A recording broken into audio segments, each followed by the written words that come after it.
मुझे सहारा है तेरा जग की पालनहार, कार्तिक मास महात्म्य की कथा करूं विस्तार। जय श्री कृष्णा, राधे राधे। नमस्कार दोस्तों, कार्तिक माह महात्म्य की अष्टम अध्याय में आप सभी का स्वागत है।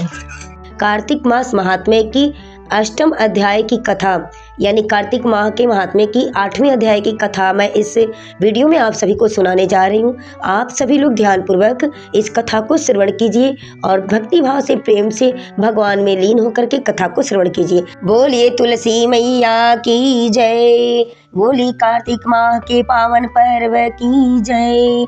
चलिए कथा को शुरू करते हैं और बड़े ही ध्यान पूर्वक सुनते हैं कि 8वें अध्याय कथा में नारद जी ने क्या कहा है। कार्तिक मास के 8वें अध्याय में भगवान श्री कृष्ण नारद जी को कार्तिक मास व्रत की उद्यापन विधि के बारे में विस्तार पूर्वक बता रहे हैं। वह बता रहे हैं कि कार्तिक मास में व्रत रखने पर उद्यापन कैसा करना चाहिए। श्री नारद जी बोले कि हे राजन, अब मैं कार्तिक के व्रत की उद्यापन विधि सम्यक प्रकार से वर्णन करता हूँ, उसे ध्यान देकर सुनिए। व्रती को चाहिए कि कार्तिक मास में शुक्ल पक्ष की चतुर्दशी को व्रत के संपूर्ण फल पाने के लिए भगवान विष्णु की प्रसन्नता के लिए उद्यापन करे। कार्तिक मास में देवउठनी एकादशी के दिन तुलसी जी के ऊपर सुंदर 4 दरवाजे बनाएं, बंधनवर तथा फूलों से सुसज्जित करें। चंवर को सुशोभित व मंडप बनाएं। चारों द्वारों पर मिट्टी के बने हुए पुण्यशील, सुशील, जय और विजय नामक द्वारपालों को मिट्टी का बना करके पृथक पृथक बैठावें। तुलसी की जड़ में 4 रंगों से सुशोभित उत्तम सर्व तो भद्र का चक्र बनावें। उसके ऊपर पंचरत्न नारियल रखें और शुद्ध वस्त्र से कलश को आच्छादित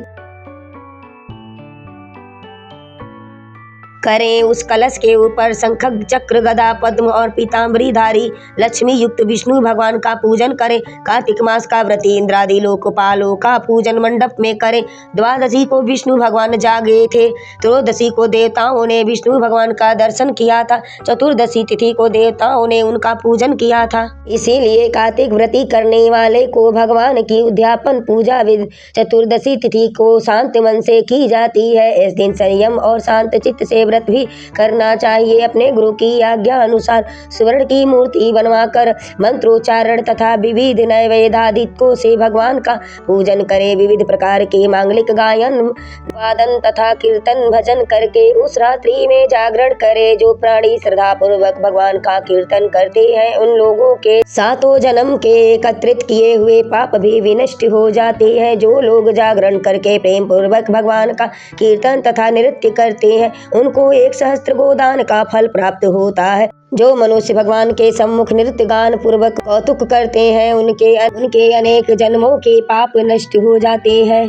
जो प्राणी विष्णु भगवान के सम्मुख नृत्य गीतादिक कौतुक करता हुआ जागरण करता है तथा उनके चरित्रों का पाठ करके विष्णु भक्तों को प्रसन्न करता है, व्यर्थ की बातें को त्याग कर मुख में बांसुरी आदि बजा बजा करके इन भक्ति भावनाओं से युक्त जो मनुष्य रात्रि भर जागरण करता है, कीर्तन करता है, उसे करोड़ों तीर्थों के समान पुण्य के फलों की प्राप्ति होती है। उसके बाद कार्तिक पूर्णिमा को हर व्यक्ति को स्त्री सहित श्रेष्ठ 30 ब्राह्मणों को भोजन करावे या फिर एक ही श्रेष्ठ ब्राह्मण को सामर्थ्य के अनुसार उन्हें भोजन करावे, क्योंकि इसी दिन विष्णु भगवान ने भक्तों को वरदान दिया था और मत्स्य रूप धारण किया था। अतः इसी तिथि को दान, हवन, जप आदि जो कुछ भी विष्णु भगवान को उनके निमित्त जो व्यक्ति करता है वह दान पुण्य अक्षय फल को देने वाला होता है। इस कारण व्रती युक्त 1 या 3 ब्राह्मणों को भोजन करावे। तब देवताओं के देवता विष्णु भगवान को तथा और देवताओं को अलग अलग प्रसन्न करने के लिए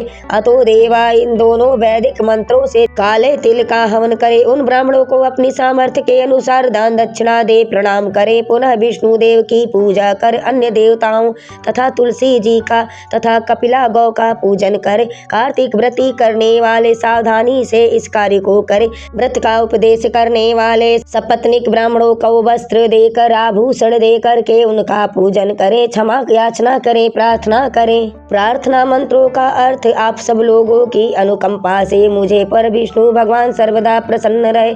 इस व्रत के करने से मेरे 7 जन्मों के किए हुए पाप नष्ट हो जावे और मेरी संतान चिर जीवित रहे। इस पूजा के द्वारा मेरी सभी अभिलाषाएं पूर्ण हो जावे। मेरी मृत्यु के पश्चात मुझे अतिशय दुर्लभ विष्णु लोक प्राप्त होवे। व्रत करने वाला इस प्रकार ब्राह्मणों से क्षमा की प्रार्थना करें और उनको प्रसन्न करके विदा करें। पूजा की उन संपूर्ण वस्तुओं को गौ के साथ गुरु को दे दे। इसके पश्चात बंधुओं और मित्रों के साथ स्वयं भी भोजन करें। कार्तिक अथवा माघ माह में उद्यापन के नियम इसी प्रकार पूर्णमासी के बताए गए हैं। इस प्रकार जो प्राणी विधि विधान सहित कार्तिक मास का व्रत, स्नान और उद्यापन करता है वह पाप रहित होकर मनोभिलषित कामनाओं को प्राप्त करता है। अंत कार्तिक व्रती करने वाला, स्नान करने वाला व्यक्ति अंत में विष्णु लोक को निवास करता है। जो फल सब तीर्थों को तथा सब व्रतों को करने से जो फल प्राप्त होता है उससे करोड़ों गुना अधिक पुण्य फल विधि पूर्वक कार्तिक मास का व्रत करने से, स्नान करने से प्राप्त होता है। वे प्राणी धन्य है, वे पूजनीय है और उन्हीं का इस संसार में जन्म लेना सफल है जिन्होंने विष्णु भगवान की भक्ति में तल्लीन होते हुए कार्तिक मास का व्रत किया है। कार्तिक मास का व्रत करने वाले के पुण्य भय से उसके समस्त पाप कांपते रहते हैं और इधर उधर भागते फिरते हैं और कहते हैं कि अब हमारा जाना कहाँ होगा। इस कार्तिक मास के व्रत के विधान को जो भक्ति पूर्वक सुनता है, कथा को श्रवण करता है या वैष्णवों के सम्मुख सुनाता है, ये दोनों इस व्रत द्वारा, इस व्रत से प्राप्त होने वाले पाप नाशक सभी फल प्राप्त कर सकते हैं। नारद जी ने कहा, कार्तिक व्रती करने वाले के लिए इतना बड़ा पुण्य मिलता है। बोले तुलसी मैया की जय, विष्णु भगवान की जय, बोले लक्ष्मी मैया की जय।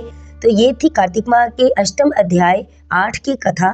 इस कथा के माध्यम से नारद जी ने कार्तिक व्रत करने वाले के लिए उद्यापन विधि को वर्णन किया है। दोस्तों, उम्मीद करती हूँ कि मेरी यह कथा आपको अति सुंदर लगी होगी। तो आप मेरे चैनल को सब्सक्राइब कर लीजिएगा, बेल नोटिफिकेशन को ऑन कर लीजिएगा, वीडियो को लाइक कर दीजिएगा, कमेंट्स बॉक्स में जय मां तुलसी, जय मां लक्ष्मी अवश्य ही लिखिएगा। दोस्तों, वीडियो में लास्ट तक बने रहने के लिए आप सभी को मेरे तरफ से दिल से धन्यवाद।